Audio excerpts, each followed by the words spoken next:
La economía está presente en casi todo lo que hacemos, con lo cual es obvio que el cine haya reflejado de muchas diversas formas cómo la economía transforma la vida de las personas.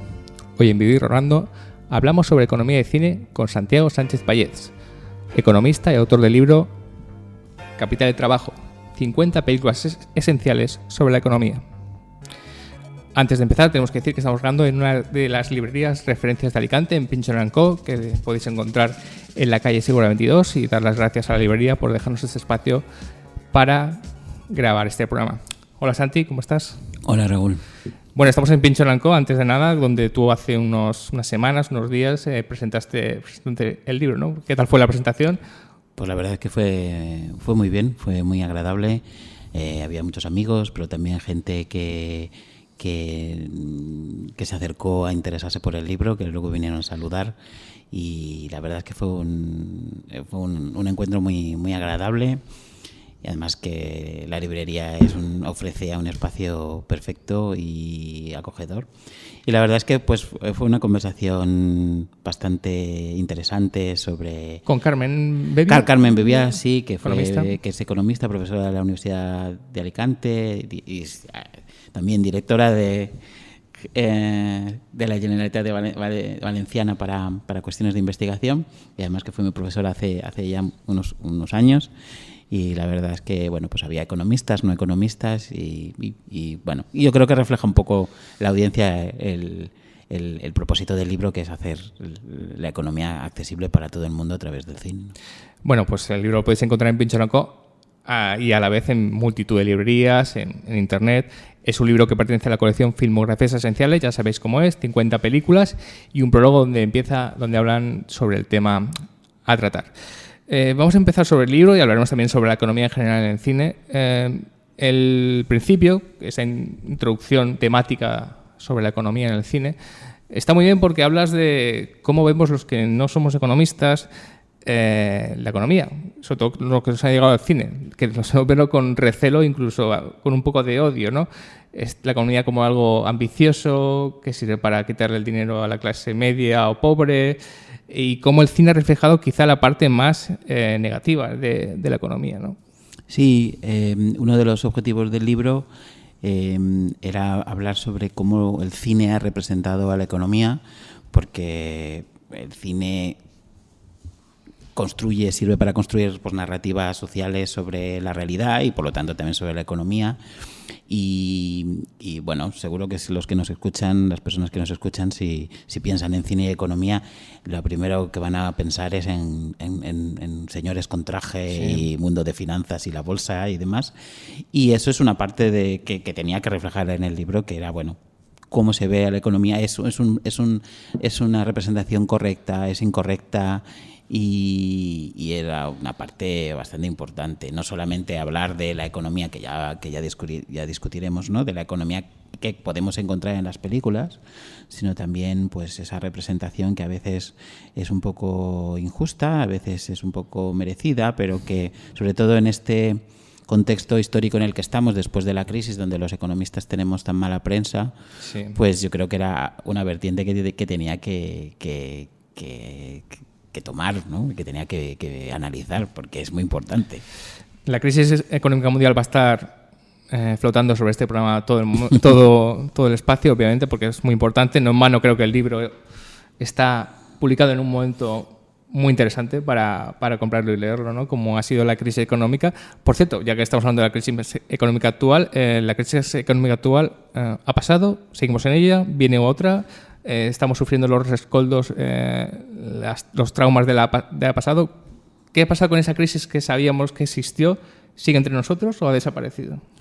Bueno, si miramos a los números macro, pues la crisis ha pasado hace ya muchos meses que el crecimiento está sostenido y crecemos a un ritmo bueno, el empleo está subiendo, el desempleo está bajando, que es lo que normalmente miramos cuando queremos ver si el ciclo económico es positivo o negativo. O sea que los números macro están ahí. Lo que ocurre es que cuando te pones a rascar y a mirar un poco los números micro, lo que encontramos es que ha habido un cambio bastante importante que ha traído la crisis, pues una precarización mayor, más desigualdad, los costes de la crisis no se han repartido de ninguna manera, de manera igualitaria o de una manera, digamos, equitativa. Sabemos quién ha sufrido más los costes. Entonces vivimos en esta época de resaca, y que, claro, se compone con la inestabilidad política. Y yo creo que, por un lado, tenemos también un poco miedo del futuro porque tenemos las cuestiones climáticas, por un lado, y por otro lado tenemos una cuestión que está ahí también, que afecta a la economía, que tiene que ver con la automatización, ¿no? y la competencia internacional. Y sabemos que eso precariza el empleo. Y por eso tenemos esa sensación de que, aunque técnicamente no estemos en recesión ni estemos en una crisis, sino todo lo contrario, las cosas van más o menos bien, pero a nivel de la calle, de las personas, pues esa sensación no está. Pero es más una sensación que una realidad, entonces. No. Yo no quiero decir que sea una sensación sin fundamento. Yo creo que mucha gente, la mayor parte de la gente ha sufrido. Y sufre, ¿no? Y todavía sufre y sufre una precarización brutal y no llegar a fin de mes o tener que estar encadenando trabajos. Y en eso no ha ido a mejor. Es decir, mucha gente ha perdido el trabajo y le ha costado encontrar, y los que no lo han perdido tienen que trabajar mucho más que antes, y tiene que ver un poco con el reparto de esas ganancias que estamos viendo ahora y que van muy despacio. En tu libro has hecho una cosa muy interesante, dado que la economía parece algo denso y complejo, que es filmografías temáticas, ¿no? Seleccionar unas películas y dividirlas en temas: bancos y finanzas, conceptos de economía, conflicto por la propiedad, y poner qué películas se dedican a cada tema, ¿no? Eso es muy interesante porque la gente puede, digamos, utilizar un libro como guía, que yo creo que es el objetivo de filmografías esenciales, ¿no? Si te interesan los bancos y finanzas, pues ver La locura del dólar o Qué bello es vivir, ¿no? Uh-huh. ¿Tuviste alguna duda en que una película podría estar en dos temas, dado que la economía es algo bastante, como he dicho, complejo y denso? Sí, claro. De hecho, creo que hay una película que está en dos, que es Pan y Rosas, de Ken Loach. Uh-huh. Creo que está en inmigración y en cuestiones de conflictos laborales, me parece. Y sí, evidentemente, cuando estaba haciendo estas filmografías temáticas, las películas bailaban arriba y abajo, ¿no? La idea de las filmografías temáticas era un poco precisamente con lo que tiene que ver con lo que hablábamos antes, ¿no? Y es la idea de son 10 temas que a lo mejor tú no piensas que la economía tiene que decir algo sobre ello. Por ejemplo, conflictos sobre la propiedad. ¿Tiene algo que decir sobre ello la economía? Bueno, pues sí. Y la incorporación de la mujer al mercado de trabajo, la inmigración, por supuesto, un montón de temas que no son solamente finanzas o empresas, ¿no? Sí. Que es lo que tendemos a pensar. Por ejemplo, es muy interesante que digas eso, y iba a tocarlo más tarde, que es un libro sobre economía, pero podría ser un libro también sobre trabajo, ¿no? El trabajo es muy importante, el empleo es esencial, ¿no? Normalmente el empleo y la economía van completamente unidos, pero también podría ser un libro laboral. Por supuesto, ¿no? De hecho, por eso se llama Capital y Trabajo, porque si quisiera pensar en una manera de organizar el cine que se ha hecho sobre la economía o que tiene la economía presente, pues las dos fuentes fundamentales son lo que los economistas consideramos los dos factores principales en el estudio de la economía. Es el capital, que son las máquinas, el dinero también, que sirve para comprar y para financiar empresas o cualquier actividad de economía real, y luego, por otro lado, el trabajo. Y tienes toda la razón.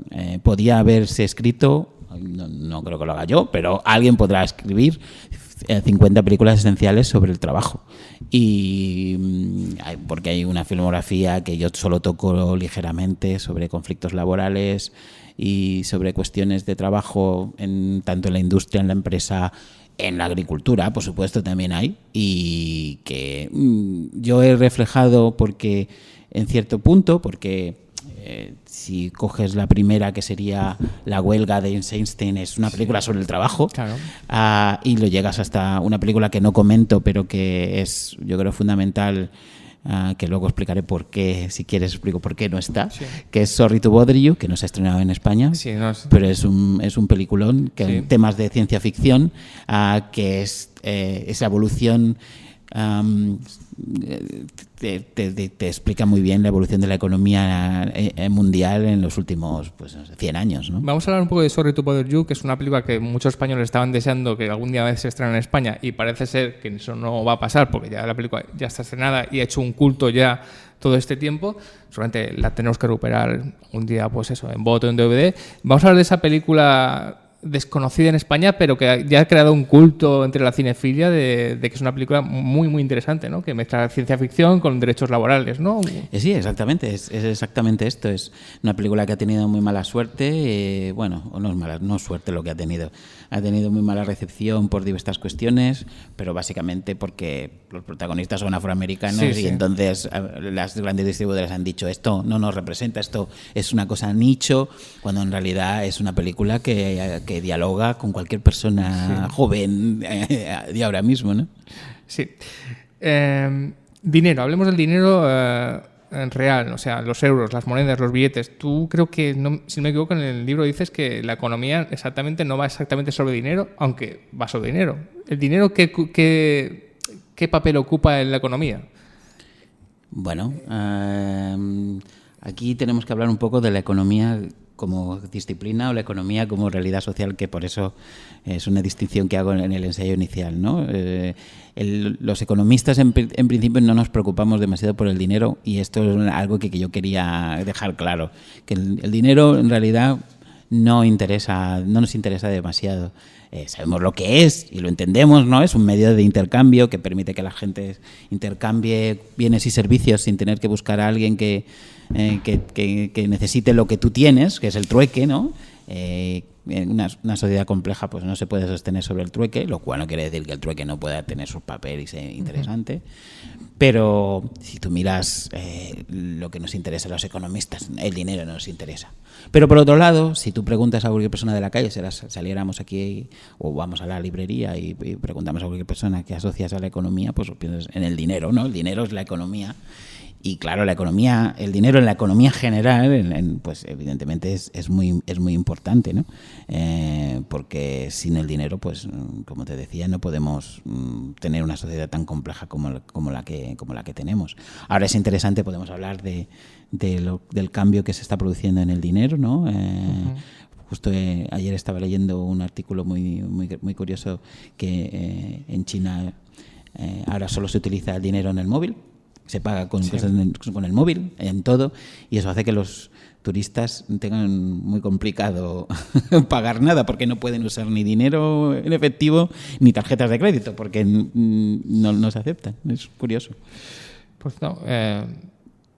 ¿Cómo sentís los economistas, os habéis sentido en esta época de crisis, o os sentís ahora? Porque tú has hablado has dejado caer al principio de que los economistas estáis mal vistos, habéis estado mal vistos, sobre todo estos años.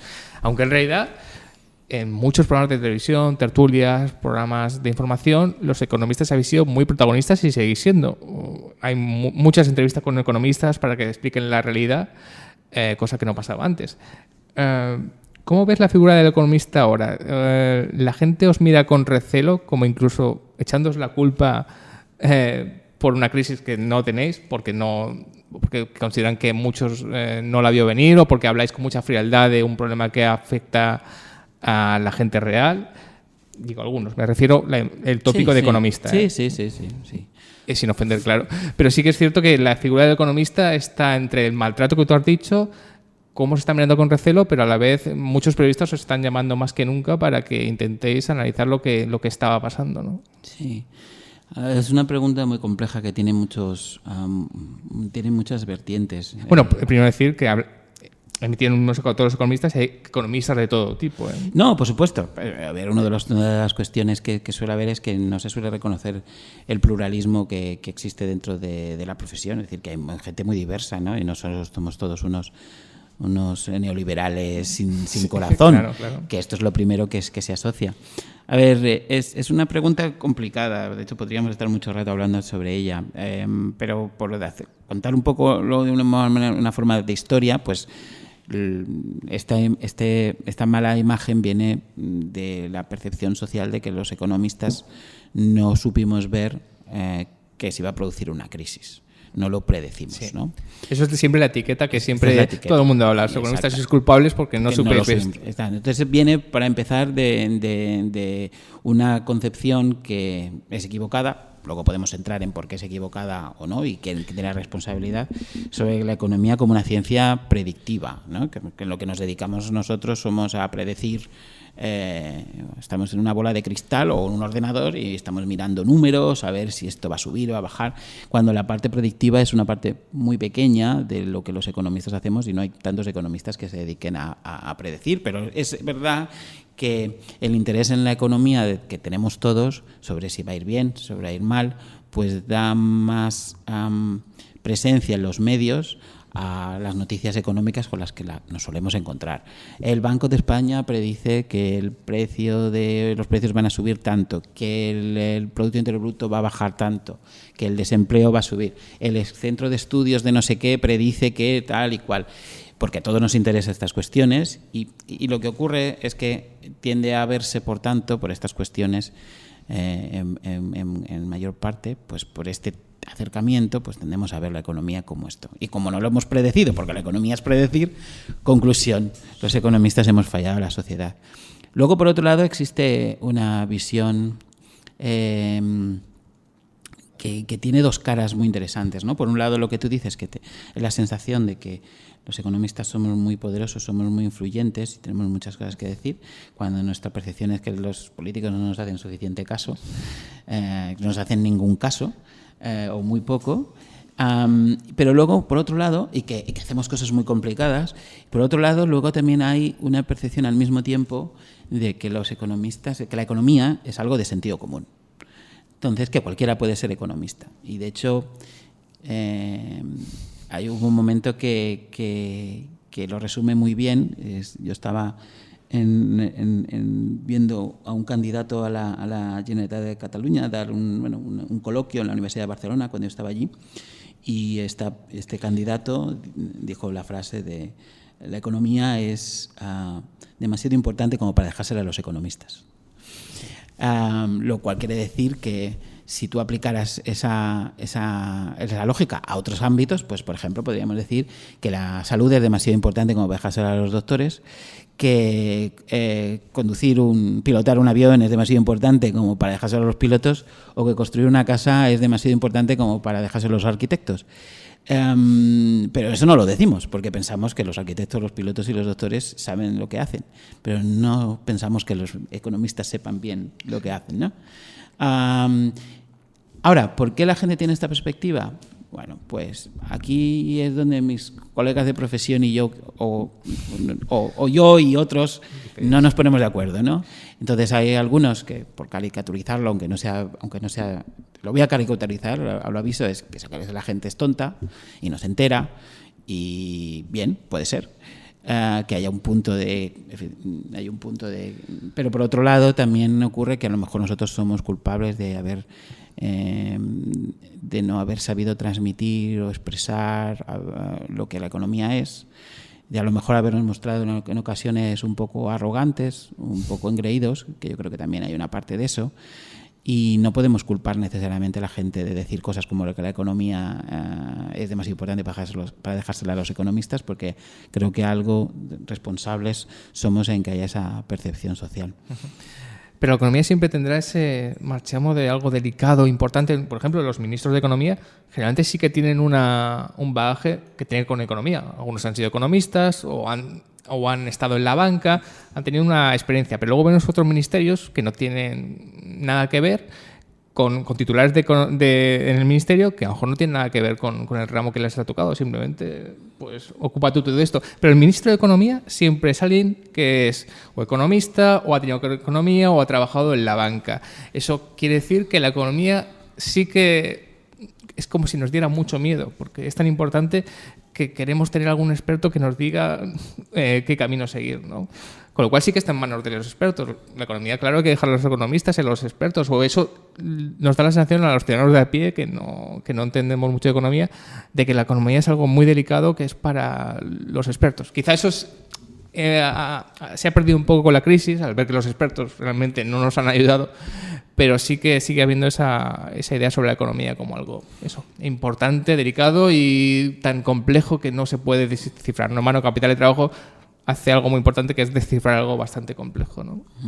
Bueno, aquí es donde creo que es importante hacer la distinción de nuevo entre lo que lo hacemos los economistas y lo que es la economía, ¿no?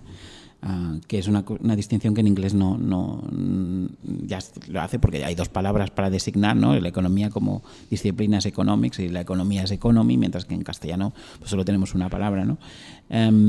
Cuando me refiero antes, que a lo mejor a las personas que nos escuchan se habrán sorprendido un poco, cuando he dicho que los políticos no nos hacen mucho caso, nos referimos a que la economía en una gran parte también, si no la más, aquí hay las personas que podemos pensar diferente, pero seguro que estamos todos de acuerdo en que es una parte muy importante de la economía, es el uso de la evidencia, de los datos, y de hecho, hay personas que han hecho este ejercicio recientemente, economistas que han hecho este ejercicio, si coges los títulos de los artículos académicos en economía por décadas y haces una nube de palabras, en los 70, 80 lo que ves es teoría, o crecimiento un poco, ¿no? Pero si lo miras ahora es evidencia. Y lo que me refería cuando decimos que los políticos no nos escuchan demasiado, es porque la idea es que idealmente las políticas que se implementan deberían tener evidencia detrás, deberían haber sido estudiadas o probadas antes de hacer cualquier cosa, lo que se nos ocurre, sino que se haya visto si han funcionado, si no han funcionado. Si la teoría nos dice que pueden funcionar, por supuesto luego te puedes equivocar, pero es mejor esto que simplemente lo que se te ocurra o lo que creas porque está motivado por tus creencias. Es decir, una cosa que los economistas hacemos o queremos que nos haga es, todos tenemos nuestras ideas sobre si algo es bueno o malo, tenemos nuestra ideología, pero quiero creer y lo pienso, que si los datos te demuestran que no es correcto, pues cambiamos de opinión, ¿no? Y por ejemplo, pues el debates actuales como el control de los alquileres, claro, o el salario mínimo, pues con el salario mínimo, por ejemplo, la evidencia no está muy clara, pero tiende a parecer que subir el salario mínimo tiene efectos positivos, y es algo en el que creo que es algo positivo, y los datos lo confirman. Sin embargo, por ejemplo, con el control de los alquileres, que a primera instancia parecería que es algo positivo, los efectos no está tan claro. No está tan claro que sea algo bueno. Y sin embargo, esto pues causa una tensión, y pues yo no puedo decir que me parezca bien que haya que controlar los alquileres, porque la evidencia no parece que soporte la idea de que es algo positivo. Está muy bien que hablas del salario mínimo, porque yo creo que es un tema que muestra la división entre economistas y la gente que no es economista, ¿no? Porque yo creo que la gente de a pie, por ejemplo, no puede entender que subir el salario mínimo no se deba hacer. Que es algo que se debería hacer, es algo que todo el mundo entiende que es importante y que es necesario, imprescindible, pero es verdad que puede venir un economista y decir, a ti te parece que es importante, pero eso a la larga puede afectar. Entonces es la responsabilidad de los economistas, por ejemplo, eso explicarlo bien, porque por ejemplo la subida del salario mínimo, cualquier persona de a pie, hablo de clase media, media baja, no puede entender que no se deba subir el salario mínimo. Claro, y te voy a poner un ejemplo que es aún más sangrante seguramente, ¿no? Y tiene que ver con los costes de despido, ¿no? Yo creo que porque en el salario mínimo tú dices que todo el mundo está a favor, digamos, la gente de la calle, digamos, que está a favor de que se suba. No lo tengo tan claro, pero bueno. Pero bueno, eso me interesa, porque alguien me refiero a alguien de clase media, un trabajador, no está de acuerdo en que haya un salario mínimo para que pueda vivir, no sé. Bueno, el salario mínimo existe, la cuestión es que sea mayor o menor, claro, ¿no? Que sea un poco más mayor. ¿Cuánto es ahora el salario mínimo? No me acuerdo, pero ha subido un 22% con respecto a lo que estaba antes. No me acuerdo ahora el número, ¿son 700 euros? No lo sé, la verdad, no lo sé. ¿Y cuánto no sé si está dentro del acuerdo de Podemos y PSOE, sí, cuánto quiere subirlo? Esa era la idea. Es que querían subirlo un 22%, creo que es lo que se ha hecho, sí. Y que cobre algo más que lo mínimo que una persona para vivir cobre algo más de 700. ¿Tú crees que hay gente que no puede no entender eso? Bueno, porque lo que ocurre es que lo que nos dice, si haces un análisis parcial, lo que nos dice la teoría es que si tú subes el salario mínimo, eso quiere decir que va a haber personas que no van a encontrar trabajo porque no se ofrece. Es decir, hay empresas que no van a poder pagar ese salario mínimo y por lo tanto no van a ofrecer un trabajo, y eso puede crear desempleo. Este es el argumento, ¿no? Y sobre todo que puede perjudicar a los trabajadores más jóvenes y sin experiencia, porque lo que ocurre es que tú, cuando eres joven y sin experiencia, pues entonces lo normal es que cobres menos a cambio de que se te dé un trabajo, ¿no? Y por lo tanto, si tienes que pagar más a un trabajador joven que sin experiencia que antes, pues a lo mejor la empresa ese trabajador no es tan productivo por estas cuestiones, porque no tiene experiencia, no por otra cosa. Y puede ser que la empresa no decida contratar a esa persona joven. O sea, que puede tener algunos efectos, y de hecho es por eso que la evidencia no está tan clara. Y yo creo que hay personas que pueden entender esto y por eso no están todos a favor, ¿no? Vale. Yo creo. Esta era la idea. Ya que estamos en Navidad, o dejando ya la Navidad, y muchos habrán puesto Cuento de Navidad para verla, porque es un clasicazo, aunque sea el Cuento de Navidad más clásico, incluso sea la película de Bill Murray, todos habrán visto estas Navidades Cuento de Navidad, que es el arco Scrooge. Sí, el arco Scrooge es el nombre que le he puesto a un arco de personaje que sucede en muchas películas relacionadas con la economía, ¿no? El arco de Scrooge pues nace, como su nombre indica, pues del personaje central de Cuento de Navidad, que todos tenemos en mente, pues ese hombre miserable, egoísta, tacaño, calculador, que es visitado por los fantasmas de la Navidad y que se transforma en un ser humano decente, ¿no? Y que empieza a gastar y a ser amable con los demás, ¿no? Sí. Y cuando Charles Dickens escribe el Cuento de Navidad, lo escribe como respuesta a los debates económicos de su época. Es una época en la que la economía está empezando a despegar, es el primer tercio la primera mitad del siglo XIX, y la economía como ciencia está despegando porque, digamos, que el acta fundacional es la publicación en 1776 de La riqueza de las naciones, de Adam Smith. A lo mejor las personas que nos escuchan se han cruzado con la famosa frase de: no es por la benevolencia del carnicero o del frutero o del panadero que tenemos pan, fruta y carne, sino por su propio interés, y ellos, buscando su interés, nos ayudan a nosotros a tener todos estos productos, ¿no? Que es una frase que ha sido muy mal interpretada por todos lados. Bueno, pues Charles Dickens lleva esta idea del hombre maximizador que busca su propio interés al extremo con Scrooge, que es una persona completamente asocial, que no le interesan las demás personas en lo más mínimo y simplemente quieren, pues un poco como el tío Gilito en versión... el tío Gilito es una versión dulcificada un poco de esta idea de quiero tener más dinero, ¿no? Y en muchas películas que tienen un personaje central que es un Scrooge, y que por distintas vicisitudes pues acaba transformándose en lo que Scrooge es después del cuento de los tres fantasmas de la Navidad, pues una persona que descubre que lo bueno de la vida también es la amistad y estar con las personas que quieres y el amor, y que reconectan con su infancia, ¿no? Y entonces tenemos muchas películas en las que, bueno, hay un personaje bastante desagradable que descubre todas estas cuestiones, sea por amor, generalmente suele ser por una mujer, o que reconectan con su infancia, o que, pues descubren al final que lo interesante, lo importante de la vida es estar con los seres queridos, ¿no? Y yo creo que son películas que tenía que mencionar porque reflejan muy bien la visión de la economía, ¿no? Muchos de estos personajes son hombres de empresa, financieros, ¿no? Entonces, hay muchos ejemplos, ¿no? Sí. Pero en el mundo de la comedia romántica, pues tienes el patrón que conforma Sabrina, ¿no? Con Humphrey Bogart y Audrey Hepburn. Y Humphrey Bogart es un hombre de negocios que no tiene corazón, el hombre tiene un corazón seco, ¿no? Y bueno, pues se le va derritiendo, porque claro, es Audrey Hepburn. Y lo tienes desde ahí hasta películas como Pretty Woman, que también tienes un hombre de negocios que establece un intercambio monetario con Julia Roberts, pero que acaba siendo algo más, ¿no? Y que le acaba cambiando. O películas más recientes como ¿cómo se llama? Good Life, con La Buena Vida, creo que se llamaba, con Russell Crowe y un año, el que pasa en el año. Sí.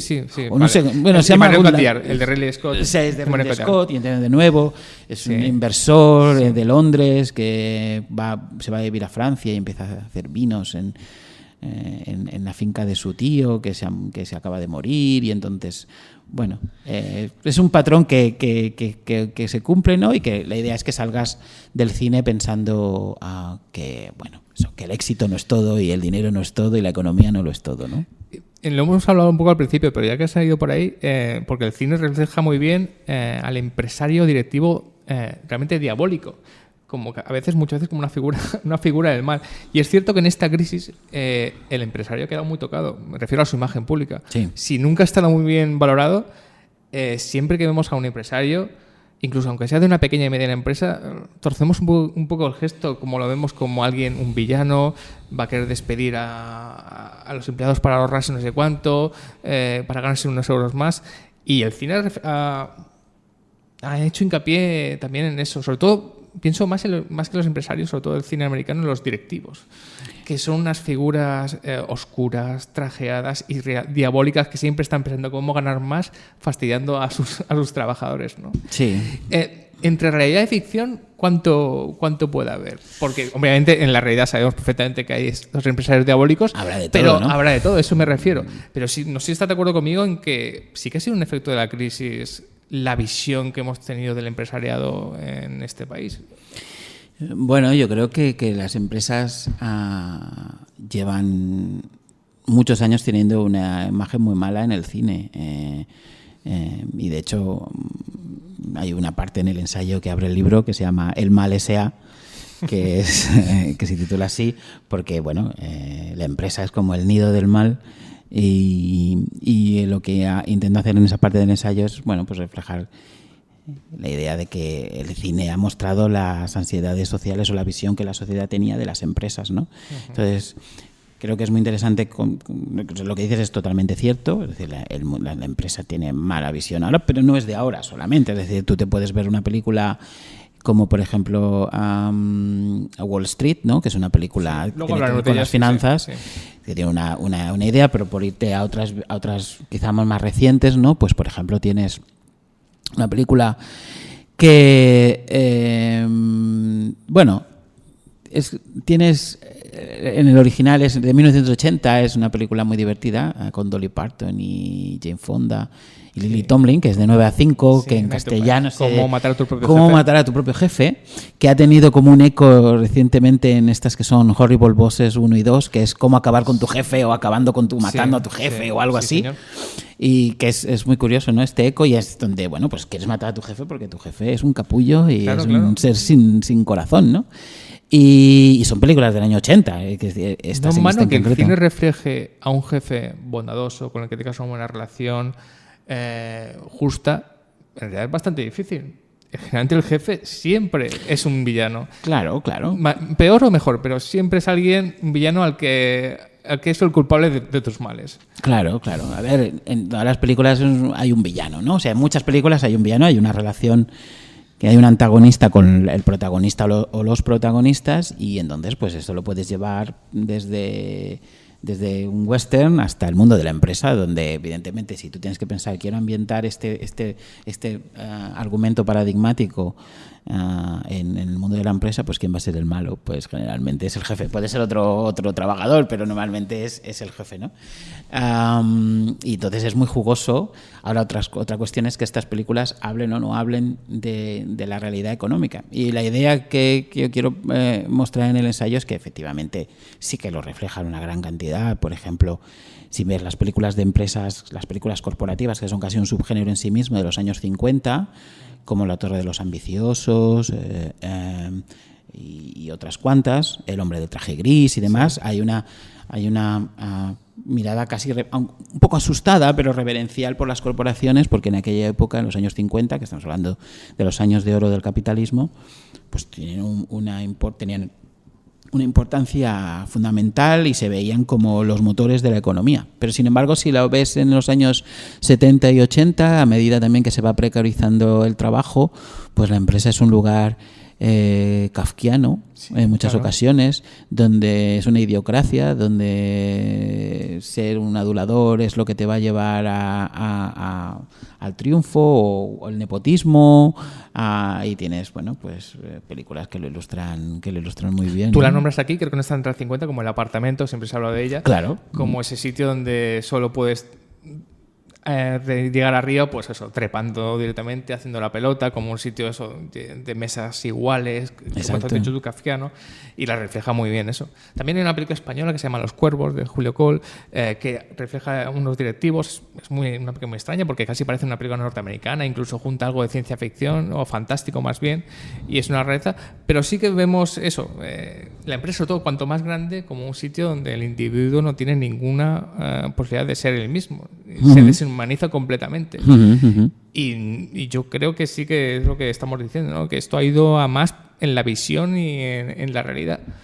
Por supuesto, seguramente habrá alguien que nos escuche y digo, yo trabajando en esta empresa 20 años y soy feliz y gano un sueldo justo, no sé cuánto, pero generalmente eso no es así. Por eso, de hecho, has mencionado el apartamento es clave porque es justamente la bisagra entre esa visión que decíamos más reverencial a la empresa y una visión que empieza en los 60 y no es sorprendente, ¿no? Porque el apartamento es del año 60, creo recordar, y no es sorprendente que justo ahí es donde empieza la contracultura, la visión de que no, el dinero no lo es todo, y muchas de las películas de los 60 es, bueno, pues la gente diciendo, bueno, quiero acabar con esta... Me bajo de este carro, de esta carrera de ratas donde, bueno, aquí es correr para quedar en el mismo sitio, estrés, ¿no? Y bueno, pues más recientemente la empresa pues es un terreno también muy dado a la sátira, porque tienes un poco la parte kafkiana, ¿no? Que evidentemente está ahí, pero más sombría, pero luego tienes el elemento satírico, que es cuando lo llevas al extremo, ¿no? Como películas que la más reconocible creo que es Trabajo Basura, de Mike Judge, que es muy divertida y tiene su propio que tiene su propio culto, ¿no? Como película, pero tienes, por ejemplo, una película que se estrena al mismo tiempo que de Trabajo Basura, que habla muchísimo, que es El Club de la Lucha, que es una película quizá donde la economía no está tan presente claramente, pero nace de esa misma ansiedad de hombres, generalmente treintañeros, que descubren que están en una empresa deshumanizados, que no sienten nada, y que necesitan pegarse para sentir algo, ¿no? Y que ven que no es nada, que lo único que buscan, que tiene sentido en sus vidas es querer un piso o muebles o tener, pero se sienten vacíos en última instancia, ¿no? Luego hablaremos de esas películas que hacen, digamos, clic, ¿no? Que marcan muy bien cómo está cambiando la época y que son muy importantes. Pero antes porque estaba pensando, cuando hablamos de empresarios, tú metes una película de James Bond. Bueno, metes mi película favorita de James Bond, de Sean Connery, que es la mía, que yo sé que la tuya no es. Que, por cierto, ¿cuál es tu película favorita de Bond o de la época Connery? Bueno, de la época... Porque tú dices que Goldfinger para ti no es la mejor película. Bueno, no está hablando de la época de Sean Connery. Pero bueno, en general. En general, a ver, soy muy poco convencional aquí. Es al servicio secreto de Su Majestad. Hombre, esa es la segunda. Para mí es la primera. Bueno... Es que al servicio secreto de Su Majestad no seríamos del tema porque es una película que merece un podcast de David Rolando, porque hablamos de la película más extraña, loca y una de las más extrañas, no de James Bond, de la historia del cine. Es una rareza de 2 horas y media que no entiendes nada, pero que es una pasada. Y yo estoy de acuerdo contigo que después de Goldfinger es la mejor. Pero he pensado en Goldfinger porque estábamos hablando de empresarios y los villanos de James Bond son empresarios. Y son el mal espectral, que es una organización empresarial, ¿no? Sí. De hecho, a ver, Goldfinger está incluido en el libro precisamente por la idea de que la gente cuando vea que está Goldfinger diga, pero esto un libro de economía, y precisamente pero tiene mucho que ver, porque los villanos de Bond siempre quieren influir en la economía muchas veces. Muchas veces, exactamente. De hecho, hay varias y he seleccionado esta porque creo que, aparte de ese tema de influir en la economía, también me permite hablar del sistema monetario internacional de mediados del siglo XX. Es decir, por un lado, Goldfinger representa muy bien una parte del cine relacionado con la economía que muestra el conflicto o el interés de personajes generalmente malignos por establecer un monopolio. Sí. Que sabemos que tiene unas pérdidas sociales importantes porque nos están cobrando más de lo que mucho más de lo que el producto o servicio vale, pero por otro lado la búsqueda de tener ese monopolio puede crear unas pérdidas sociales muy importantes, ¿no? Pues influir en políticos, y en el caso de las películas de James Bond, pues claro, tiene evidente matar a gente, ¿no? La película y luego claro, ilustra el concepto de la escasez, que en economía es muy importante. Goldfinger, si os acordáis, no creo que esté haciendo ningún spoiler, una película de hace 55 años, quiere irradiar radiactivamente todas las reservas de oro de Fort Knox, porque entonces el oro que él tiene pues va a valer mucho más, ¿no? Y entonces lo que quiere es tener monopolio del oro. Y luego también, pues como decía, me permite hablar de un momento que era el patrón oro, donde pues todas las monedas eran convertibles en oro, el dólar era convertible en oro. Es un sistema de tipos de cambios fijos que nos parece ahora extraño, porque ahora las monedas fluctúan y demás, pero que bueno, pues me permite, es también una ventana a un mundo diferente, ¿no? Pero es verdad, hay muchas películas de James Bond, tienes Vive y deja morir, creo que el malvado quiere ser monopolista de las drogas. Sí, inundar de drogas gratis para luego reventar el mercado. Exactamente, sí. Creo que en Quantum of Solace es el agua. Es el agua, sí. Y luego tienes esta película que nunca me acuerdo cómo se llama, no es Mañana nunca muere, no. Sí. No, hay una que es con Michelle Yeoh, que el empresario es Jonathan Price, ¿no? Exacto, que es Super Murdoch, básicamente es el poder de las noticias y de los medios. Es el Mañana nunca muere. Y que es un empresario malísimo, y luego tienes en Panorama para Matar también, con los chips, y Silicon Valley y todo esto. Claro, son planes muy jugosos, y tío, siendo fan como soy de las películas de James Bond, tenía que poner una. Y Goldfinger, no hace falta tampoco ser muy fan. Yo creo que puedes decir muchas cuestiones, hablar de muchas cuestiones de economía hablando de Goldfinger. Hemos hablado de salario mínimo, el alquiler, y hay un tema que está en boga en España y que es muy importante y que tú sale bastante en el libro, que es la inmigración, ¿no? No, Mano, tú recuperas una obra maestra del cine español, que es La piel quemada de Josep María Forn, que está muy bien porque es una obra maestra, pero no es una película tan conocida, y que refleja muy bien cómo era la inmigración en esa época. Y la inmigración es algo vital para la economía, ¿no? Porque muchos lo ven como algo positivo, ¿no? Algo que reactiva la economía, a pesar de que haya gente que diga que hay que cerrar fronteras y que no entre nadie más y el trabajo para los españoles, cuando parece ser que es al contrario, ¿no? La inmigración lo que hace es ayudar a la economía. No sé si hay economistas que no están de acuerdo con eso, ¿no? Hay una división. No, yo creo que el consenso es bastante importante. Es decir, sí que es verdad que hay un debate sobre los efectos en el corto plazo, pero yo creo que más o menos está ganado por la evidencia. Mayoritariamente sugiere que los efectos en el corto plazo son inexistentes, o si son malos son muy pequeños, y me refiero a que hay más competencia en el mercado de trabajo porque hay más personas, sobre todo en empleos de menor cualificación, y la pregunta ahí es, bueno, pues si por decirlo popularmente, si nos quitan el trabajo, ¿no?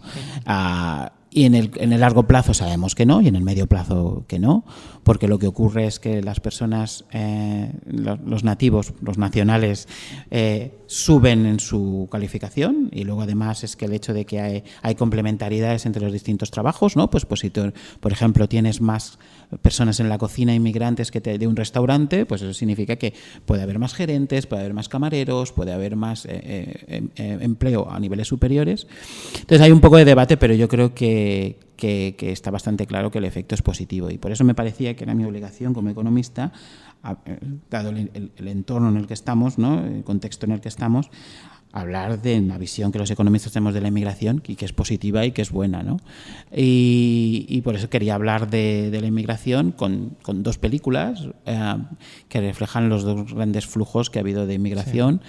Una es la que ha ocurrido en la primera mitad del siglo XX o hasta los 60, que era en España, pero en otros países ocurría antes, que es la inmigración campo-ciudad, que refleja el cambio de una economía agraria a una economía generalmente industrial, y la película, que tenemos 2 películas fantásticas, yo solo he cogido una, que son Surcos y La piel quemada, y luego tenemos los flujos internacionales relacionados con la globalización y con la movilidad de personas que empieza en España en concreto en el año 97-98. Y bueno, no tenemos que olvidarnos que España es el país europeo que ha recibido más inmigrantes proporcionalmente a la población, ¿no? Entonces, pues es un tema que tenemos que hablar, y hablo con Las cartas de Alou, que es un film pionero en mirar en hablar sobre la inmigración, y quería ofrecer este juego de espejos entre La piel quemada, que es efectivamente una obra maestra sobre este obrero que viene de Granada y que trabaja en Salou en la construcción de los hoteles en el boom turístico español de los 60, y bueno, viene su familia a verle, bueno, a vivir con él de Granada, y esta confrontación entre el mundo rural y la Cataluña europea y moderna, de la nueva economía. Y por otro lado, pues Alou, que es un subsahariano, que viene a España cruzando en patera, y bueno, pues que va encadenando distintos trabajos que son los que los nativos no queremos, ¿no? Pues recoger fruta entre ellos, ¿no? Y cómo se enfrentan a problemas parecidos, similares, pues que puede cambiar el color de piel, pero los problemas y las cuestiones económicas que subyacen son muy parecidas. Y el rechazo que siempre se encuentra, ¿no? Todas las películas son iguales. Nunca les abren con los brazos abiertos, siempre hay un rechazo por parte en general de la gente, y luego otra vez el empresario villano vuelve a aparecer, ¿no? Que siempre le paga menos, le maltrata, le echa, no tiene ninguna garantía laboral, ¿no? A pesar de que lo que ha dicho Santi, ¿no? Que está demostrado que la inmigración es positiva, puede ser positiva, pero estos trabajadores no tienen ningún derecho cuando entran, aparte de sufrir el rechazo más increíble. Sí, José María Font en La piel quemada hace esta analogía muy bien, ¿no? Es decir, aunque es verdad que la Granada que deja la familia, creo que se llama Antonio el personaje, no me acuerdo muy bien, pero bueno, el personaje principal y su familia, la Granada que dejan detrás, pues parece sacada del siglo XVIII comparado con la Cataluña a la que van, pero allí en Andalucía se enfrentan al terrateniente, y en Cataluña se enfrentan al jefe, al capataz de la obra, o al jefe de obra, que no les quiere pagar y no le paga los complementos que tiene por ley y demás, ¿no?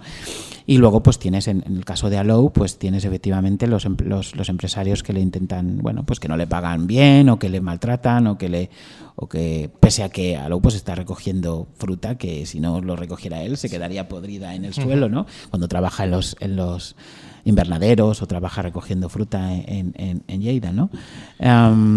Y sí, el empresario tiene un punto ahí negativo, pero las 2 películas también que reflejan muy bien una realidad que no nos damos cuenta, ¿no? Y es que las personas, aunque migrantes, aunque mucha gente piensa que no, tratan de integrarse. Es decir, en el caso de La piel quemada, que sale casi al mismo tiempo que Los nuevos catalanes, de Francisco Candel, que es un libro muy importante en Cataluña en ese momento, bueno, pues esta familia son los nuevos catalanes, y en el momento dado en el que, bueno, pasa la familia delante de una terraza donde hay varias personas, y uno se queja, bueno, ya están estos aquí, ¿no? Hablando en catalán, y el camarero le responde, bueno, estos de mayores van a ser más catalanistas que usted, ¿no?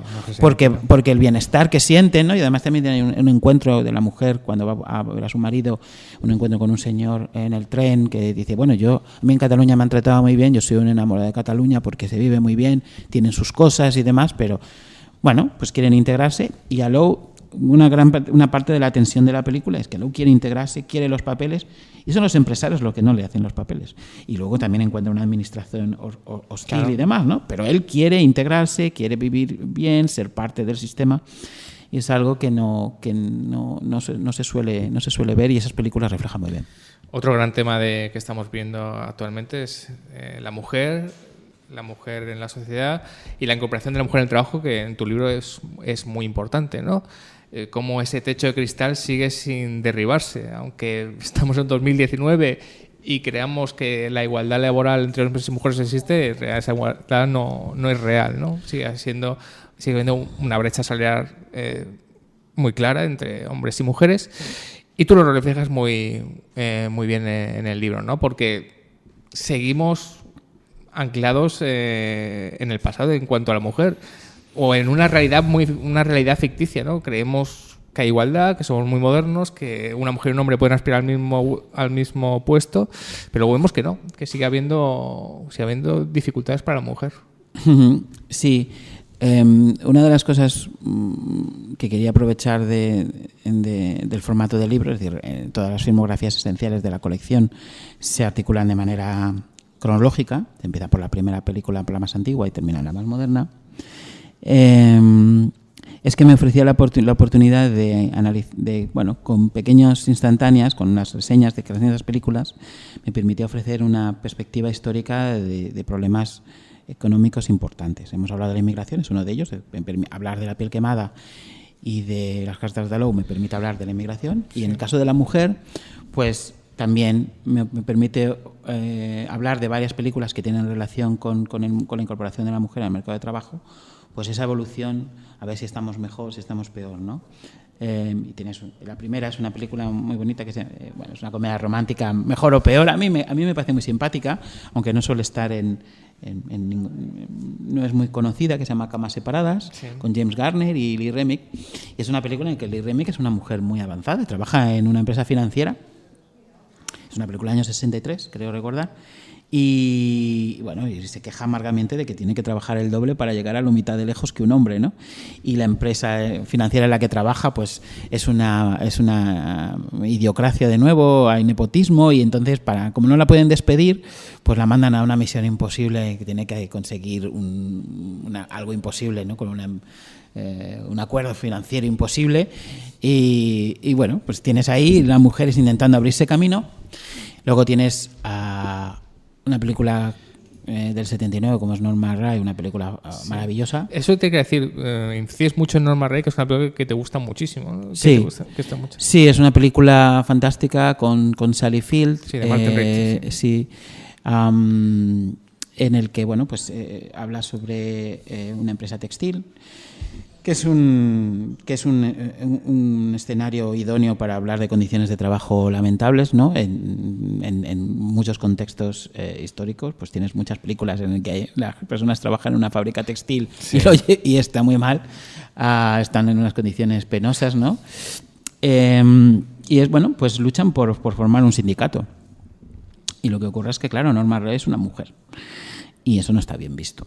Y entonces ahí tienes esa doble lucha de la que Norma Rae es básicamente el modelo, que luego otras muchas películas van a seguir. Es una persona que tiene una mujer que quiere conseguir algo en su ámbito laboral, generalmente defender una causa justa, pero se enfrenta a la incomprensión porque no cumple con los roles de género. Entonces Norma Rae quiere formar el sindicato y ayudar, pero su marido pues no le hace mucha gracia, porque su marido quiere tener la cena y que no tener que hacer cosas con los niños. Y es muy interesante, ¿no?, lo del marido, porque tú, como lo cuentas, alguien podría pensar que el marido es un villano, un serosco, pero en realidad el marido es un buen tipo, simplemente que vive en otra época. Exactamente. Eso es muy interesante para el tiempo actual que vemos, que hay gente que es buena gente, que es honrada, no sé cuánto, simplemente que el chip no lo ha cambiado respecto a la incorporación de la mujer. Es una cuestión de chip. Sí, exactamente. Es decir, tienes otra película incluso anterior, que es La sal de la tierra, que tiene esta misma cuestión, ¿no? En el que, bueno, hay una lucha también laboral, pero también de género, porque, bueno, las mujeres también quieren ser escuchadas, y en el caso de Norma Rae, pues efectivamente su marido no es violento, no la pega. Creo que es Bob Bridges, ¿no? Es un buen tipo. No, Bob Bridges siempre ha hecho ese personaje. Siempre ha hecho de bonachón, ¿no? Y sin embargo, pues efectivamente hay un problema, ¿no? Entonces, pues tienes películas como Erin Brockovich, ¿no?, que tiene también algo parecido. Sí. Erin Brockovich tiene esta lucha legal por demostrar que la empresa pues ha estado envenenando los terrenos y demás, y tiene su novio motero, que es muy majete también, no es nada violento, sí, ¿no? Cuida a sus hijos, es Aaron Eckhart, exacto. Y cuida a los hijos y demás, que no son suyos, ¿no? O sea, y sin embargo, pues bueno, pues tiene sus problemas, ¿no? Y tienes otra película reciente británica, que es Made in Dagenham, que también tiene este mismo, bueno, y ahí es donde ves que efectivamente son buenas personas.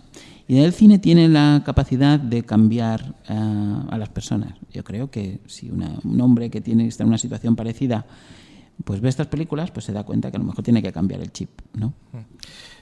Solo un dato. En esta maratón de elecciones que hemos tenido en España, las 28.000 elecciones que hemos tenido en España, no ha habido ninguna candidata a presidencia del gobierno. Creo que ya ese dato habla por todos, ¿no? Hemos tenido 20.000 elecciones y ni una candidata lo han intentado. Soraya Santa María, hubo intentos, pero siempre que llegan al final, algo pasa. Llegan a la recta final y eso creo que debe pasar con los directivos. Yo creo que, por eso te hablo de una realidad ficticia, que hay gente que está permitiendo a las mujeres subir hasta cierto punto y no dar el paso final para aparentar una cierta modernidad. Sí. La película que quizá primero lo ilustra esto, bueno, no lo ilustra, pero es una película bastante agradable, que ve el mundo de la empresa desde un punto de vista positivo, es Armas de mujer, ¿no? Que habla sobre el ascenso, Esa quería hablar. Pero es una película que no me gusta demasiado, creo que es bastante reaccionaria. Exacto, estoy de acuerdo. Pero creo que películas que reflejan mejor eso, esta realidad que tú bien mencionas, son dos películas recientes, una está en el libro, porque me parecía... porque estaba dirigido por una mujer y yo quería... Bueno, las otras están dirigidas por mujeres, pero me parece mejor película, que es la número 1, una película francesa Tony reciente, Marshall. de Tony Marshall, donde tienes exactamente este problema, ¿no? Tienes una mujer que está mucho más preparada que las personas que están por encima, pero le vienen a decir, mira, tú vas a llegar a número 4. Claro, esto es lo máximo que vas a llegar, es número 4. Y entonces ella decide apostarlo y convertirse en la CEO de una empresa que cotiza en el equivalente francés del IBEX 35, y al hacerlo se encuentra con toda clase de presiones políticas y la película está articulada como un thriller porque empiezan a pasar cosas bastante chungas, ¿no? Y otra película muy parecida con Anna Gunn, que salía en Breaking Bad, es la mujer de Bryan Cranston, que se llama Equity, que no está nada mal tampoco y tiene un modelo parecido, es también un thriller y también tiene que ver con la subida. Anna Gunn es una ejecutiva muy poderosa que quiere subir y le pasan por encima y es yo creo que desde los 80, empezando con Armas de mujer, que es una película muy dulcificada en todo caso, hasta ahora, pues es algo que el cine está reflejando, no igual no tanto como debería, pero bueno, ese techo de cristal, ¿no? Que es una parte importante de los problemas de que las mujeres se encuentran en el mercado de trabajo. Luego está precisamente el otro conflicto que representan, por ejemplo, últimamente las Kellys, ¿no? Y de hecho, claro, pues, yo creo que esos son los dos polos y no está tan bien reflejado en el cine. Tienes una película como que mencionábamos antes, como Pan y Rosas, que habla un poco de esta otra cuestión, ¿no? Que está ligeramente parecida, es ligeramente influida, yo diría que bastante influida por Norma Rae también, porque el personaje fundamental es una mujer mexicana, ¿no? Inmigrante que bueno, trabaja en una lavandería, si recuerdo bien, y se enfrenta a estas cuestiones, ¿no? Hay una película reciente mexicana que no he visto, pero que he oído hablar muy bien de ella, que se llama La Camarista, que es la vida de una persona que es la camarista, como se llama en mexicano, las mujeres que atienden las habitaciones de los hoteles, ¿no? Y porque no hablamos de la concienciación familiar, que ese es otro tema. El empresario ve a una mujer, también ve un embarazo posible, ve que va a salir antes, si está embarazada tendrá que estar de baja, tendrá que salir antes de recoger a los hijos. Entonces, cuando ve a una mujer, lo que ve muchas veces son problemas. Claro, porque volvemos al empresario diabólico, ya lo sé, pero sí, al final... Bueno, porque lo que ocurre es que creo que los economistas lo tenemos muy claro, es que la igualdad en el mercado de trabajo no se va a conseguir hasta que no haya una igualdad en el hogar. Y por eso, pues, políticas públicas como las que se están discutiendo y cuyo efecto no está muy claro, como las bajas paternales y las prolongadas, las bajas de maternidad y demás, bueno, pues deben estar orientadas a asegurarnos de que, o a facilitar que en el hogar haya un reparto equitativo de las tareas, y por lo tanto, cuando tú dices un empresario que puede estar perfectamente bien intencionado, pues cuando ve una mujer, pues no vea, bueno, es que esta persona va a poner a la familia por delante, no va a poder hacer estas cosas, porque básicamente el marido no le va a ayudar, o la pareja no le va a ayudar. Sí, que también es otra. ¿No? Estamos hablando del Capital de Trabajo, el magnífico trabajo sobre cine y economía de Santiago Sánchez Vallés. En la portada tenemos a Freddie Highmore en la versión de Tim Burton de Charlie y la fábrica de chocolate. recogiendo más su ticket de oro, lo cual yo creo que es una portada muy acertada, ¿no? Porque no deja de ser una gran operación de marketing lo que hace Willy Wonka en esa película, ¿no? Sí, que es fantástica, ¿no? Sí, es una grandísima. Es maravillosa, es maravillosa. Es una grandísima. Por eso creo que está muy bien tirada esa portada, aunque yo creo también que muchos cuando vayan a comprar tu libro en masa a partir de este programa estarán pensando cuando vean Capital del Trabajo, 50 películas esenciales sobre la economía, pensarán en un personaje que es Gordon Gekko, ¿no? Por eso vamos a empezar a hablar de películas importantes, ¿no? Y vamos a hablar de Wall Street, de la película de Oliver Stone. Está muy bien porque Wall Street es muy popular, pero muchos la acusan un poco de maniquea, lo que hemos estado diciendo en otro programa. El directivo sin escrúpulos, no sé cuánto, y piensan todos en Gordon Gekko cuando están pensando en ese banquero sin escrúpulos. Pero tú defiendes que la película no es tan maniquea como ha tenido esa fama, ¿no? Bueno, es maniquea, pero sí que tiene algo más de trasfondo. Gordon Gekko es un villano, pero es un villano con sus razones, digamos. Sí, hablando, ¿no? Empezamos la parte del programa Gente Chunga. Gordon Gekko, número 1, Gordon Gekko. Sí, efectivamente. Eso es lo que es una película que es un cuento moral y te pueden gustar más o menos los cuentos morales, claro. Porque hay un arco de nuevo de redención, que es el personaje de ¿cómo se llama el muchacho? El personaje es Bud Fox, ¿no? El jovencito, que no me acuerdo cómo se llama el actor, ahora se me ha olvidado. Pero bueno, no pasa nada. Y bueno, pues él quiere ser ambicioso y por eso se acerca a Gordon Gekko. Bueno, estamos hablando de Charlie Sheen. Es Charlie Sheen, esto es que no me venía. Charlie Sheen, que está junto con su padre en la película Martin Sheen, que los dos tienen que Martin Sheen tiene un papel esencial. Efectivamente. Y entonces pues Charlie Sheen quiere acercarse a Gordon Gekko, que es Michael Douglas. Y bueno, ambiciona ser como él, ¿no? Y luego pues se da cuenta en un momento dado que tiene que elegir entre la moralidad y hacer las cosas bien y mal y bueno, pues entonces sabemos cómo acaba, pues un cuento moral, pues esa es la estructura, ¿no?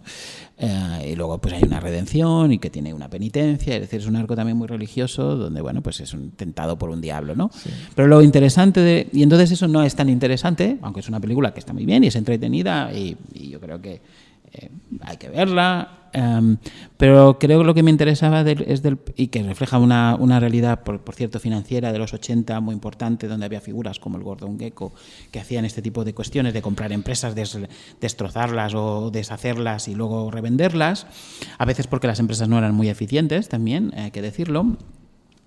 Pero el punto es lo que tú decías, que es un villano que tiene un trasfondo, es decir, Gordon Gekko es muy ambicioso, pero bueno, lo es porque su padre tuvo un accidente, era un trabajador manual, tuvo un accidente, quedó mal y bueno, pues vivió una vida bastante chunga y murió pobre y él no quiere ser como él, ¿no? Es un poco, hizo un juramento a lo Scarlett O'Hara diciendo, juro que a mí esto no me va a pasar. La justificación del mal. Y quiero hacer todo, ¿no? Y entonces tienes esta escena en la que Charlie Sheen está con el padre suyo y su padre putativo, ¿no? Que son los dos polos morales de la cuestión y bueno, pues quiere darle una dimensión moral positiva a la avaricia con su famosa frase de la avaricia es buena, que de nuevo, volviendo a lo que hablábamos antes, es un eco deliberado de Adam Smith y no es por el bien, no es por el panadero no hace pan para ayudarnos, sino por su propio interés, ¿no?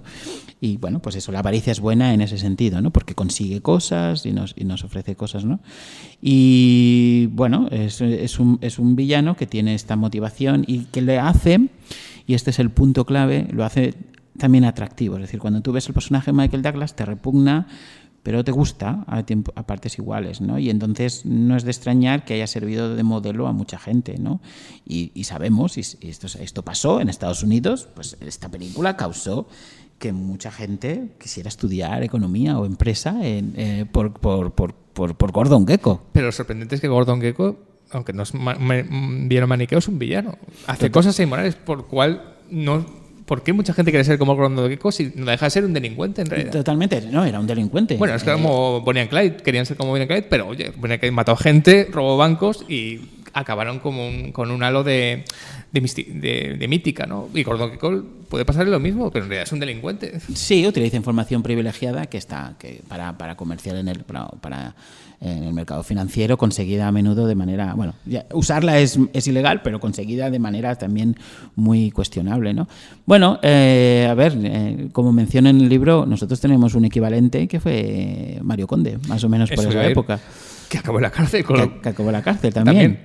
Y tiene menciona ese programa fantástico en prime time con Julia Otero, una entrevista que encandiló a las personas y las facultades de España, más o menos por la época en la que yo estudié economía, pues a mí no me inspiró, pero yo estoy seguro que le inspiró a mucha gente, ¿no? En aquel momento no era un delincuente, por supuesto, claro. En la película sabes que es un delincuente. Claro, en la película lo sabes. Pero es curioso. Pero quien quiere ser como Gordon Gekko ya ha visto su arco, ya ha visto que es un delincuente, con lo cual querrá ser un Gordon Gekko, pero sí, mejor, ¿no? Sí, mejorado. Sí. Es muy curioso. Vamos a hablar de una película esencial en la historia del cine y economía, y yo creo que es esencial en la historia del cine, yo creo que es una obra maestra y un clásico de 2010, como es la impresionante La red social de Fincher, donde se unieron los dos maestros, ¿no? Fincher y Sorkin, ¿no? Y yo creo que esta película, digamos que nos metió en el siglo XXI de repente, ¿no? Estábamos en el siglo XX y al verla nos metimos en el siglo XXI, porque es una película esencial, aparte de esencial en la historia del cine, esencial, digamos, para explicar cómo cambió el mundo y cómo cambió la economía, la sociedad, todo. Sí, es verdad. Aparte que es una película, pues claro, al estilo de Fincher, pues visualmente desarrolladora. Sí, se juntaron la palabrería de Sorkin, la velocidad de Sorkin con la capacidad visual de Fincher, claro, sí. Eso fue explosivo. Es una película que a lo mejor es un poco desagradable de ver, ¿no? Porque claro, el personaje central es muy desagradable, ¿no? Sí.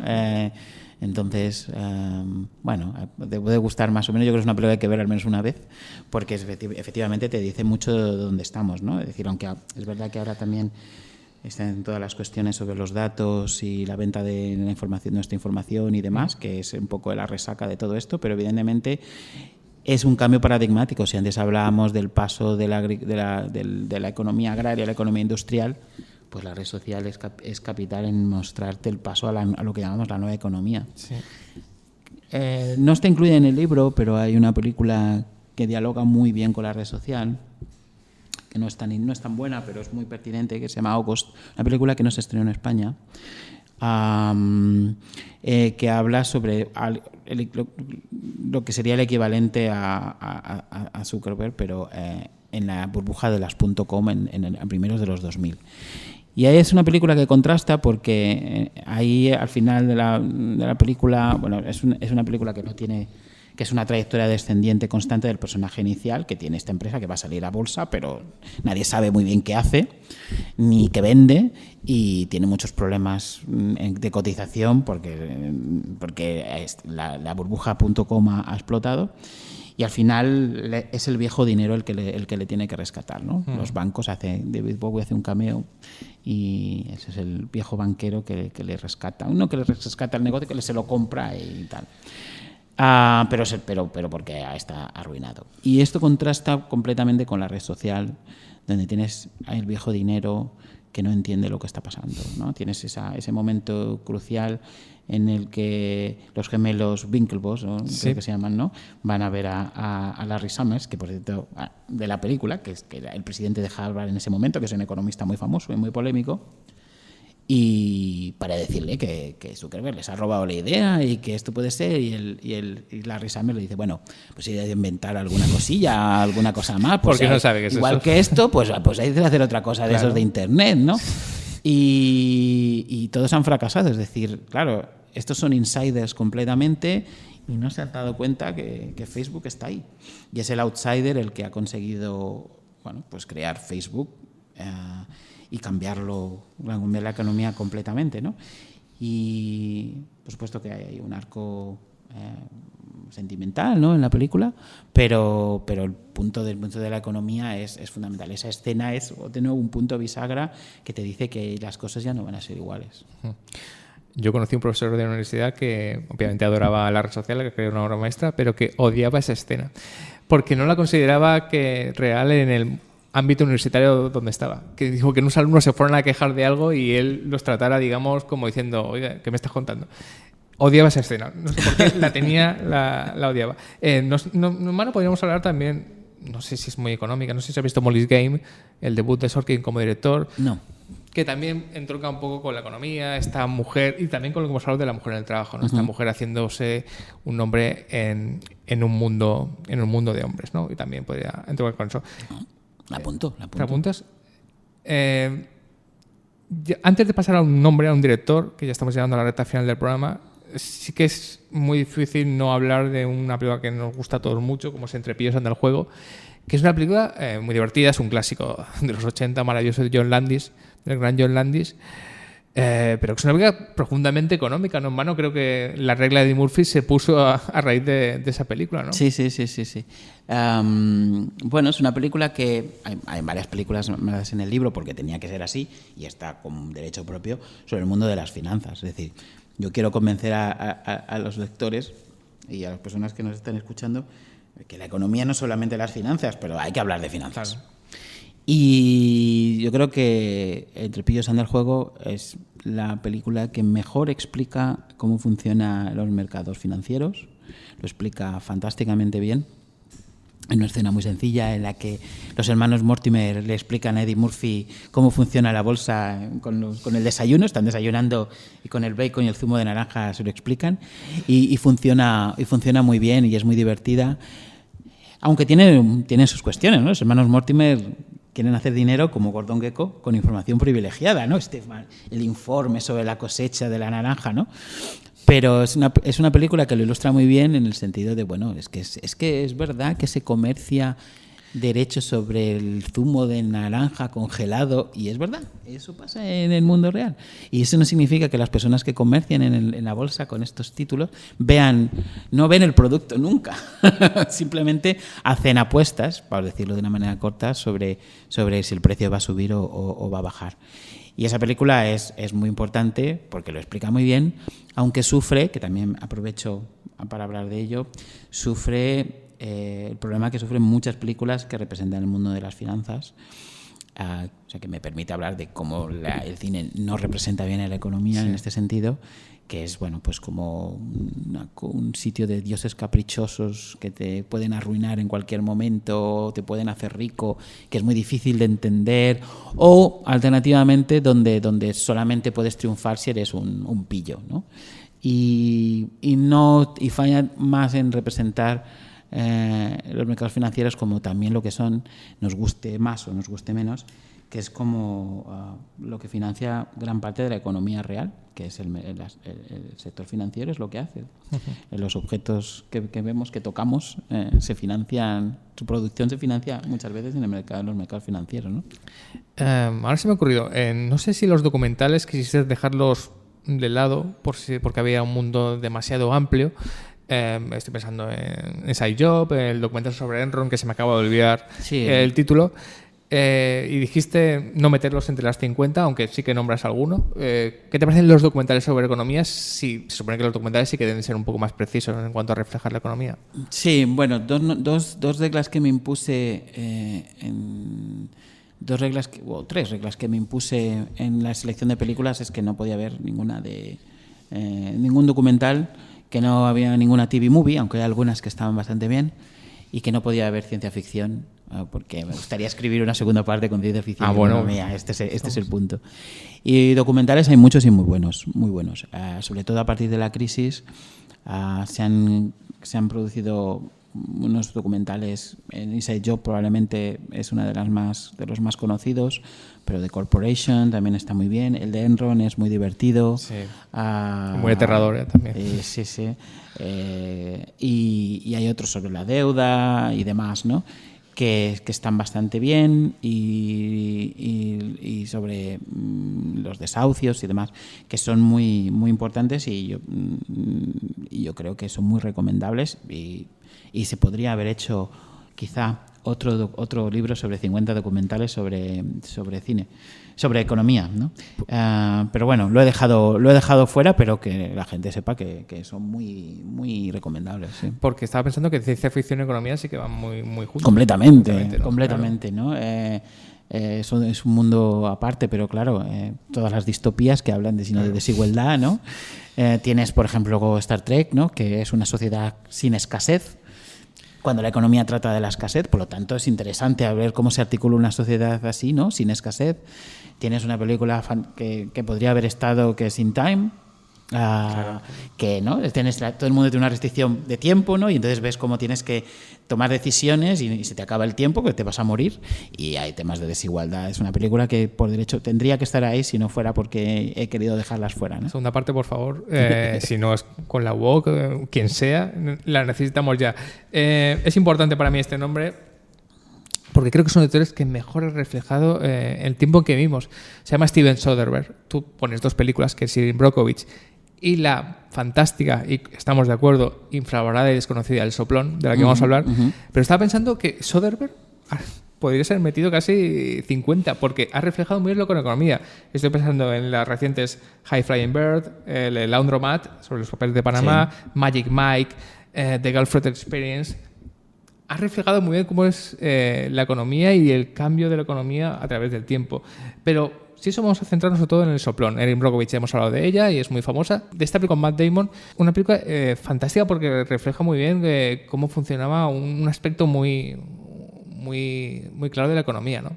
Sí, no, eso de ver, yo soy un fan enorme y de hecho junto con Kim Vidor son los únicos dos directores que tienen dos películas de las 50, que es una regla que digo, bueno, rompo, no sí, sé, tiene que ser una de cada una. Sí, los que hemos escrito un libro para filmografías en vez de establecemos unas reglas que luego rompemos. Pero con Soderbergh no me he podido resistir, no, claro. Y he tenido que poner, Erin Brockovich tenía que estar y El Soplón también tenía que estar, pero como tú bien dices, Laundromat, que no la tengo pendiente que ver, pero seguro que es muy apropiada. Recordemos High Flying Bird, que habla sobre la huelga de los jugadores NBA, economía, Magic Mike, el emprendurismo, de Girlfriend Experience también, el emprendurismo.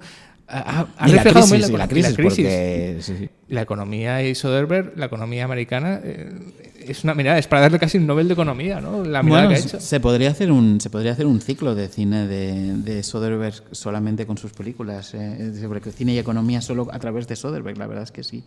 Y El Soplón es una película que es muy divertida, que fue muy mal interpretada porque, claro, juega mucho con el espectador, tiene un narrador no fiable y entonces eso siempre pone a las personas muy nerviosas. Pero, a ver, trata sobre un escándalo de una serie de empresas en el sector químico que, bueno, pues coludieron en lo que se llama un cartel para fijar los precios de la niacina. Es un producto en concreto, ¿no? Y los carteles funcionan en toda la clase de industrias, hasta en los sobres electorales. Hemos tenido un caso reciente en España, los extintores y demás, que son cuando las empresas se ponen de acuerdo en precios, ¿no? Uno muy reciente que tuvo mucha fama fue las autoescuelas, ¿no? Pero bueno, hay muchos. Y este en concreto fue muy importante porque ocurrió durante muchos años y eso quiere decir que los consumidores durante muchos años estuvieron pagando mucho más, ¿no? Y narra la historia de la persona que destapa esto, que es El Soplón. Y es una historia muy divertida que ilustra muy bien las tensiones que hay en un cartel, porque claro, todos queremos fijar el precio, pero al mismo tiempo las empresas también quieren intentar vender más, pues engañar a sus rivales y bajar el precio para vender más.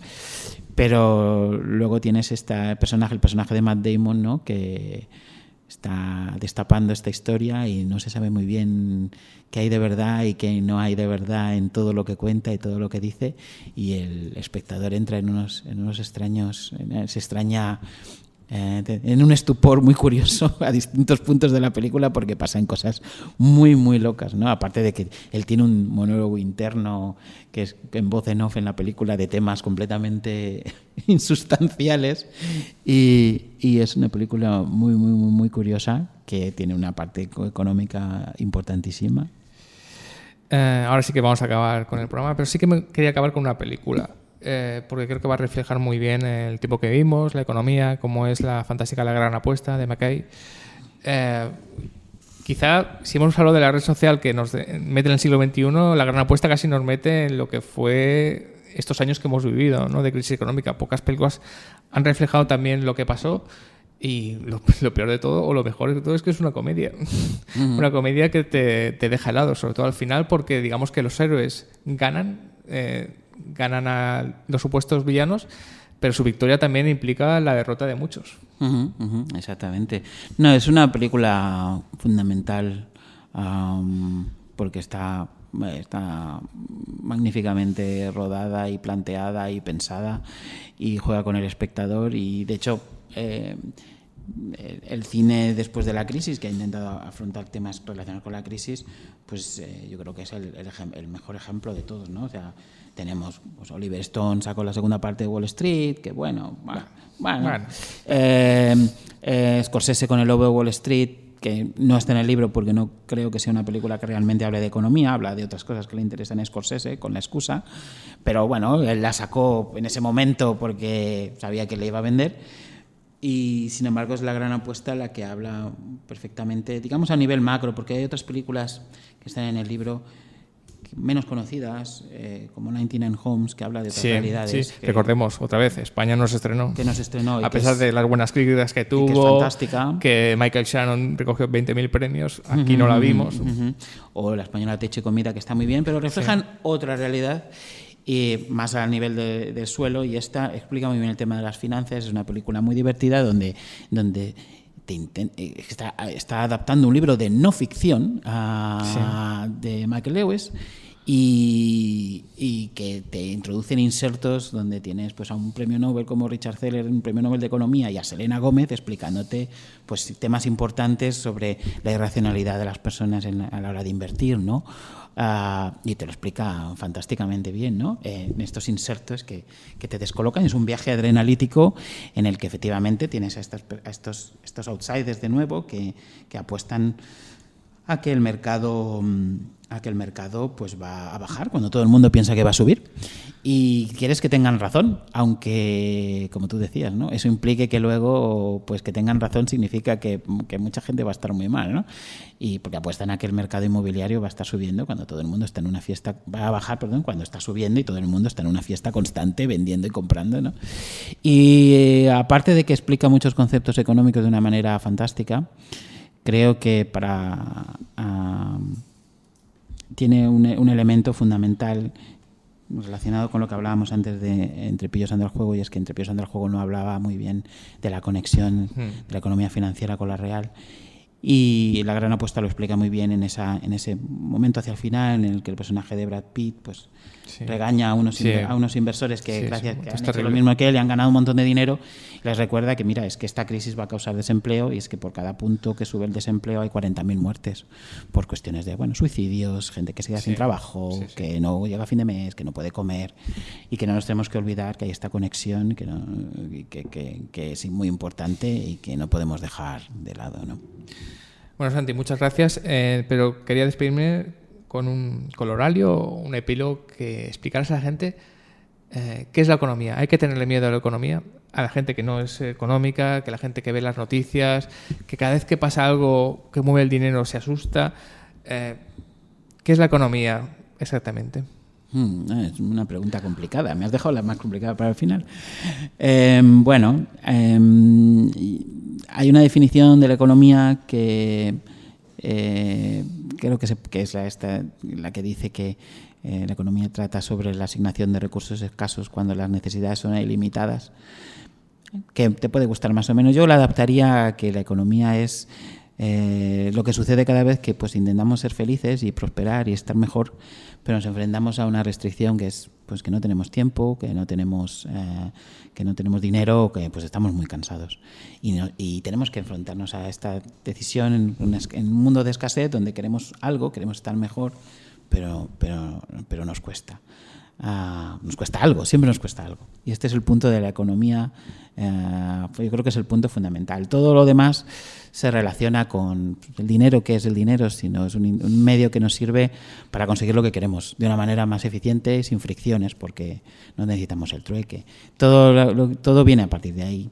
Y la economía, nos guste o no, está en todo. No creo que le tengamos que tener miedo, porque es que está en todo lo que hacemos y forma parte de lo que vivimos, incluso aunque no no hubiera una bolsa, o no hubiera empresas. Estaríamos todo el rato decidiendo. Una economía sencilla, agraria, estamos decidiendo qué hacer, ¿no? Una película como Bichos es una película que es una economía muy sencilla, que es un hormiguero. Pues el personaje principal dice, bueno, yo tengo que recolectar todas estas cosas, ¿por qué no invento una máquina que me ahorra trabajo? Quiero estar mejor, ¿no? Bueno, la economía es eso también.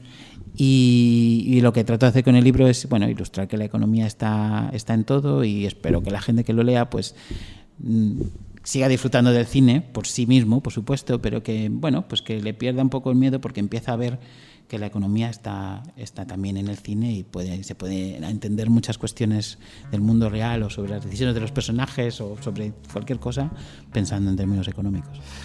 Bueno, Santi, Capital y Trabajo, 50 películas esenciales sobre la economía, Santiago Sánchez Pallés, dentro de la colección Filmografías Esenciales de la editorial UOC. Si le tenéis miedo a la economía, si la miráis con recelo, si pensáis que los economistas son unos seres malvados y villanos, olvidaros de todo eso, que a lo mejor no es totalmente cierto, o hay algo cierto. Pero leer el libro, porque os va a encantar. Vais a aprender un montón de películas, vais a aprender sobre cine, pero sobre todo vais a aprender sobre economía, porque además está escrito con ese cerebro que tiene Santi siempre que escribe, realmente fluido y erudito, y es una delicia. Santi, esperamos tu libro sobre ciencia ficción y economía, esperamos tu otro libro sobre esa serie que tú y yo conocemos, que eso va a pasar, pase lo que pase. Y nada, y recomendar otra vez Capital y Trabajo. Muchas gracias, Raúl. Pues ha sido un placer, y hasta el próximo programa.